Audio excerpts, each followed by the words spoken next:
శ్రీరాముడికి ఒక అక్కుందని ఆమె శాంత అని మనం తెలుసుకున్నాం కదండి. శాంత సీతామాత దగ్గరకు వచ్చి మరి సీతామాత వనవాసంలో ఉన్నప్పుడు శాంత ఎలాగా ఆమెకి సహాయం చేసింది. ఆ యొక్క ఎంతో మంది మహర్షుల యొక్క పత్నులందరూ సీతామాతకి ఎంతో మంది రక్షణగా నిలిచారు కదండి. ఆ రక్షణలో శాంత కూడా ఒక ఆమె, కానీ ఆమెకు తెలియకుండానే ఆమె సూక్ష్మ శరీరం పార్వతీమాత పిలవగానే సీతామాత రక్షణార్థం తను కూడా లంకలోకి వెళ్ళిపోతుంది అనమాట, ఆ తోటలోకి. సీతామాత చెప్తుందనమాట, నేను చూసాను నిన్ను, కాకపోతే అందరూ ఉన్నప్పుడు నేను పలకరించడం అక్కడ భావ్యంగా ఉండదు కాబట్టి నేను నిన్ను పలకరించలేదు అని సీతామాత చెప్తుందండి. ఇదంతా అయిపోయాక సీతామాత ఏమంటుందంటే, అయిపోయిందేదో అయిపోయినాయి, ఇంకా అదంతా వద్దు. మనకిప్పుడు ఆ చీకట్లన్నీ తొలగిపోయాయి. ఒక నూతన కాంతి, ప్రేమ కాంతి అంతటా కూడా ప్రకాశిస్తుంది గదా! నాకు ఇప్పుడు అయిపోయిన కథ గురించి తలుసుకోవాలని లేదు, కానీ నాకు ఇద్దరు పిల్లలు పుట్టబోతున్నారు. వాళ్ళ కోసం ప్రణాళిక చేయాలి అని చెప్తుందండి. చూడండి, ఎంతో ఆశ్చర్యకరమైన రహస్యాన్ని మనం ఇప్పుడు తెలుసుకుంటున్నామనమాట. అయితే ఆహ్ అంతట్లోకండి శాంత ఇద్దరా అని ఆశ్చర్యపోతుంది. అప్పుడు సీతామాత తల ఊపుతుందంట. అవును, అంటే ప్రసవం వరకు నేను నీతోనే ఉంటాను అని అప్పుడు శాంత చెప్తుందండి. ఆ శాంత మాట అనగానే సీతామాత ఎంతో సంతోషపడుతుంది. ఈ సమయంలో నాతో ఉండగలిగిన వారు ఎవరూ లేరు కదా! దయచేసి మీరిక్కడే ఉండి రాముని పిల్లలకు ప్రపంచాన్ని, అంటే రాముని పిల్లల్ని ప్రపంచానికి అందించడంలో నాకు సహాయం చెయ్యి అని సీతామాత శాంతమాతతో చెప్తుందంట. దాంతో శాంత మాతతోనే ఉండిపోతుందనమాట. పిల్లలు పుట్టిన తర్వాత మొట్టమొదటిగా ఎత్తుకుంది ఎవరు అంటే వాళ్ళ మేనత్త శాంతేనండి.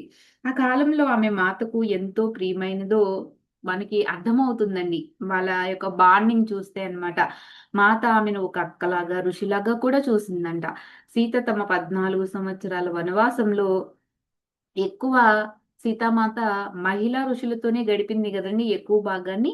ఇప్పుడది కోల్పోయింది. ఎందుకంటే శాంత రావడంతో ఆ జ్ఞాపకాలన్నీ తిరిగొచ్చాయంటండి మళ్ళీ సీతామాతకి.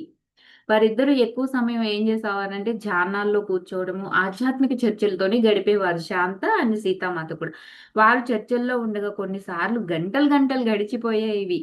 పిల్లలు పుట్టిన తర్వాత సీతామాత సోదరి ఊర్మిళ వారితో ఉండటానికై అయోధ్య నుండి ఈ యొక్క ఆశ్రమానికి వచ్చేసిందంటండి. శాంత ఇంక నేను వెళ్ళవచ్చు అనుకుంటుందన్నమాట. ఆమెను మాత కౌగిలించుకొని ఇప్పటివరకు ఆమె చేసిన సేవకి కృతజ్ఞతల్ని, ప్రేమను వ్యక్తీకరిస్తూ గాఢ ఉద్రిక్తతో శాంత నేనేమి మాట్లాడలేకపోతున్నాను.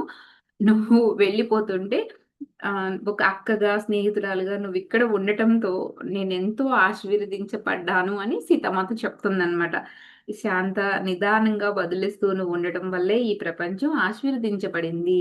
ఒకానొక నాటికి నువ్వు ఎవరో ఈ ప్రపంచం తెలుసుకుంటుంది అని శాంత చెప్తుందండి. చూడండి, మనం ఇంత పని చేశామనుకోండి, ఎంతో గొప్పలు చెప్పుకుంటాం. మనం ఎదురు వాళ్ళు పొగడాలని, మన గురించి గొప్పగా చెప్పుకోవాలని మనం ఆశిస్తాం. కానీ ఇక్కడ చూడండి, శాంత అంత త్యాగం చేసినా, అంతలాగా అక్కడ సేవ అనేది చేసినా కూడా అసలు ఏమి ఎంత నిర్వికారంగా ఉందో చూడండి ఆవిడ నిజంగాను. అసలు మనం ఆవిడ నుంచి ఎంతో నేర్చుకోవచ్చు. అంతే కాకుండా ఆవిడ ఇంకా ఇలా చెప్తుంది. ఆ!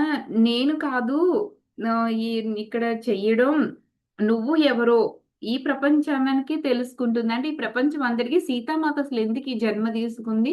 అలా లంకలోకి ఎందుకు బందీగా వెళ్ళింది? ఇప్పుడు తన ఇద్దరు పిల్లల్ని తను గర్భిణిగా ఉన్నప్పుడు అసలు ఆశ్రమానికి, అడవిలోకి ఎందుకొచ్చిందన్న విషయాలన్నీ మనకి తెలిస్తే నిజంగా సీతామాత ఎందుకు ఈ భూమి మీద పుట్టిందో మన కోసమే అన్న విషయం మనం కలియుగంలో ఇప్పుడు మనం ఉన్నామండి. కానీ ద్వాపర యుగం, త్రేతాయుగంలోనే సీతామాత మన కోసం ఎంత ప్లాన్ చేసింది అనేది మరి నిజంగా ఇవి కథలంటారా? పురాణాలంటారా? పుక్కిటి పురాణాలైతే అసలు ఇవి ఎలా అవుతాయి? సీతామాత ఇంత లోతుగా మరి మన కోసం ఇంతలా చేసింది అని ఒక ఛానెలింగ్ ద్వారా మరి ఈ ఒక అమెరికాలో పుట్టిన డీనా మెరియం అనే ఆవిడకి ఎ ఎలా ఈ ఇన్ఫర్మేషన్ అంతా వచ్చిందంటారు? ఇది మనం పుక్కిట పురాణాలని, కల్పితాలని కొట్టేసేది ఏమి కాదు. ఇది యదార్థం అనమాట. అప్పుడు ఆవిడ అలా చేయబట్టే మనం ఇప్పుడు ఇలా ఉండగలిగామండి. ఒక మొక్క తీసుకుంటే 2 మొక్కలు ఇమ్మంది. మరి నిజంగా మనం చెయ్యాలి గదా! ఇప్పుడున్న పరిస్థితుల్లో ప్రకృతి అంతా సర్వనాశనం అయిపోతుంది. అపార్ట్మెంట్స్ కట్టడం వల్ల ఏమవుతుందండి? ఒక 20 ఫ్లాట్లు, 15 ఫ్లాట్లు, 30 ఫ్లాట్లు కడుతున్నప్పుడు అక్కడ ఎన్ని మొక్కలు కొట్టబడుతున్నాయి మరి. అరణ్యాలు ఇంకెన్ని ఎలా మనం ధ్వంసమైపోతున్నాయి మనం చూస్తూనే ఉన్నాం. మరి మనకి ఇక్కడ అంటే ఉష్ణం యొక్క తాపం పెరిగిపోతుంది వేసవికాలం వస్తే. ఆ తాపాన్ని నుంచి మనం కాపాడుకోవాలంటే ఏం చేయాలి? మొక్కల్ని నాటాలి. దీనికోసమే సీతామాత అప్పుడే ఆ యొక్క యుగంలోనే ఆమె ఆ కాలంలోనే మనకు అందించింది. ఈ జ్ఞానాన్ని మనం తెలుసుకొని ఇప్పుడు ఆచరిస్తే మనం ఎంతో హ్యాపీగా మన ముందు తరాలు కూడా ఎంతో సంతోషంగా వాళ్ళ యొక్క జీవితాన్ని గడపగలుగుతారండి.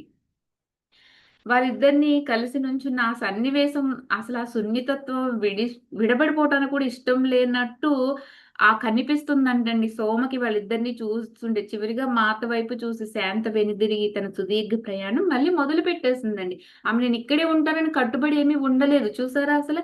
అడవిలో ఆమె వెళ్తూ ఉండటాన్ని వీళ్ళు కనుచూపు మేర అలా చూస్తూనే ఉంటారంట. సీతామాత ఈ లోకం వదిలేలోపు ఆమెను మరొక్కసారి మాత్రమే చూడగలిగిందంటండి. ఈ రాత్రి సీతామాత సోమతో చెప్తుందనమాట. ఈ ప్రపంచం శాంతను మరిచిపోతుంది.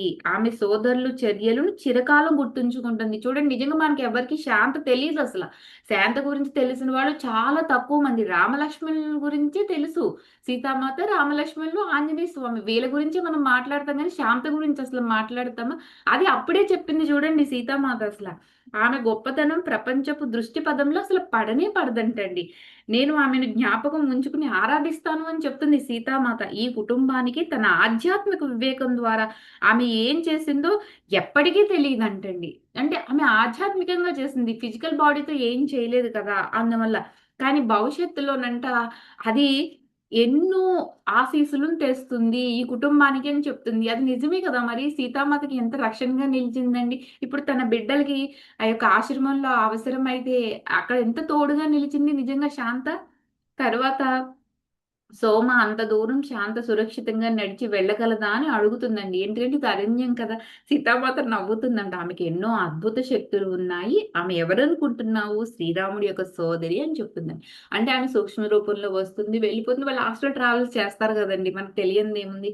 తర్వాత కొంతకాలానికి శ్రీరాముడు తమ పిల్లల్ని చూడటానికి వస్తాడండి ఆ యొక్క ఆశ్రమానికి. కానీ మనకి ఇవన్నీ చెప్పరు. అవును కదా! ఇది ఎంత రహస్యమో చూడండి. మనకి ఈ రహస్యాన్ని ఎవరైనా బోధించారా? కానీ శ్రీరాముడు వెళ్ళాడు చూడండి తన పిల్లల్ని చూడటానికి. ఆయన తన పిల్లల్ని ఎత్తుకున్నప్పుడు పొందిన ఆనందం 3 లోకాల్లోనూ విస్తరించిందంట. ఒక తండ్రి అమ్మ పొత్తిల్లో నా బిడ్డను మొదట చూడగానే చేతుల్లోకి ఎత్తుకోగానే ఆహ్, అసల ఆ యొక్క ఆత్మీయత, ఆ ఫీలింగ్ అనేది అనుభవించిన వాళ్ళకే తెలుస్తుందండి నిజంగా అసలు. అది అనిర్వచనీయం. మన యొక్క భావాలతో కూడా మనం చెప్పలేము దాన్ననమాట. అది ఎవరికి వాళ్ళే అనుభవించాల్సిందండి. అది అనేక లోకాల్లో ప్రతిధ్వనించడం కూడా చాలా మందికి వినిపించిందంటండి. ఇలాగ సోమ చెప్పుతుంది. చెప్పేకండి మాట్లాడడం ఆపేసి అలా ఉండిపోతుంది. కుటీరమంతా నిశ్శబ్దంతో నిండిపోతుందన్నమాట. కొన్ని నిమిషాల తర్వాత ఆమె మళ్ళీ కళ్ళు తెరిచి కుటీరం చుట్టూ చూస్తుందండి. ఆమె నెమ్మదిగా వర్తమానంలోకి తిరిగి వస్తున్నట్లు అనిపిస్తుంది. ఎందుకంటే ఆమె సీతామాత గురించి ఏం చెప్పినా కూడా ఆమె ధ్యాన స్థితిలోకి వెళ్ళే చెప్పేదండి. ఆవిడ బాహ్యంగా కళ్ళు తెరిచి ఏమి చెప్పేది కాదనమాట. అనేక మంది మునులు వచ్చి మౌనంగా సోమ చెప్పేదాన్ని వింటూ ఉండడం అక్కడంతా కనిపిస్తుందనమాట. అనసూయ సోమ కథలో లీనమైపోయి వారు రావడం గూడా చూడలేదంట. సోమ వారిని చూసిన వెంటనే నేను మీ అందరికి ఆహారం సిద్ధం జేసి తర్వాత కొనసాగిస్తాను అని చెప్తుంది. వాళ్ళమ్మ ఎంత వారించినా కూడా మేమింకా నిన్ను ఇబ్బంది పెట్టలేము అని చెప్తుంది సోమ వాళ్ళమ్మని. సోమకి అనసూయ వాళ్ళమ్మ. అయినా సరే సోమ నవ్వుతుందండి. ఇబ్బందేముంది మాత నన్ను ఆదేశించిన విధంగానే నేను చేస్తున్నానని చెప్తుందండి. ఎందుకంటే సీతామాత అంటండి సోమతో, హనుమతో మీ వద్దకు వచ్చిన వారికి ఆహారం పెట్టమని చెప్పేదంటండి. అటు సోమతోనూ, అటు హనుమతో కూడా. ఆ విధంగానే వారికి నా ప్రేమ తెలుస్తుంది అని చెప్పిందంటండి సీతామాత. ఎంత ప్రేమ తత్వమో చూడండి. అసలు సీతామాతకి నిజంగా ఆ విధంగానే ఇప్పుడు వారి శరీరం, ఆత్మ 2 సంతృప్తి పడతాయి అని చెప్పిందంటండి. కనుక నేను వేరే విధంగా చెయ్యలేను. రండి నేను మీకోసం అత్యంత రుచికరమైన ఆహారం తయారు చేస్తానని సోమ చెప్తుందనమాట. వీళ్ళు వంటశాల వైపు ఆమెను అనుసరిస్తారు. అప్పుడే వర్షం ఆగి భూమాత వానలో తడవటం వల్ల వచ్చిన వాసనతో గాలంతా నిండిపోయిందంటండి. ఆశ్రమం బయట వాతావరణం చీకటి పడబోతూ ఉందంట. ఆశ్రమంలో సాయంత్రం భోజన సమయం అయింది అని వీళ్ళు అప్పుడు గుర్తించారండి. అక్కడికి వెళ్ళడానికి అసలు ఇష్టపడలేదు. సోమ ఇంకా ఎన్నో కథలు చెప్పబోతుందని అనిపించిందనమాట. దాంతో వీళ్ళు ఆమెకు భోజనం తయారు చేయడంలో సహాయం గూడా చేశారంట. ఇంకా అనేక మంది మునులొచ్చారంటండి. వారు వచ్చినప్పుడల్లా సోమ పరిచయస్తురాల్లాగా నవ్వుతుందంట. వారితో ఒకరు వాళ్ళ అమ్మతో సోమ వద్దకు సందర్శకులు వచ్చారని, ఆమె సీతామాత కథలు చెప్తుందని విని ఆగలేక వచ్చాము అని అన్నారంటండి. ఓకే. మనం మరి ఇక్కడ అనసూయ ఆ మొదటి ముద్ద నోట్లో పెట్టుకోబోతుండగా తనకు హఠాత్తు ఒక విషయం స్ఫురించిందండి. సోమ పెట్టిన ఆహారం తిన్న తరువాత నేను ఎందుకు విశ్రాంతిని, ప్రశాంతతను భావిస్తున్నాను అని తను అనుకుంటుందంటండి. ఈ ఆహారం మిగిలిన ఆహారం కంటే ఎంతో భిన్నంగా ఉందంట. దానివలన ఆహ్, సో అనసూయ ఎంతో స్వాంతన పొందుతున్నాను ఎంతో ఇష్టంగా చెప్పిందంటండి సోమతో. మరి దానికి సోమ ఏమంది రేపు తెలుసుకుందామండి. సీతామాత మరి ఆ ఆహారం పెట్టమన్నందుకు మరి తను అలా పెట్టినందుకు అసలు మనం హీల్ అవ్వటం ఏంటి నిజంగా అద్భుతం గదండీ! మరి మిగతాది రేపు తెలుసుకుందామండి. Thank you for watching. Like చేయండి, షేర్ చేయండి. మీ విలువైన అభిప్రాయాలన్నీ గూడా తెలియచేయండి.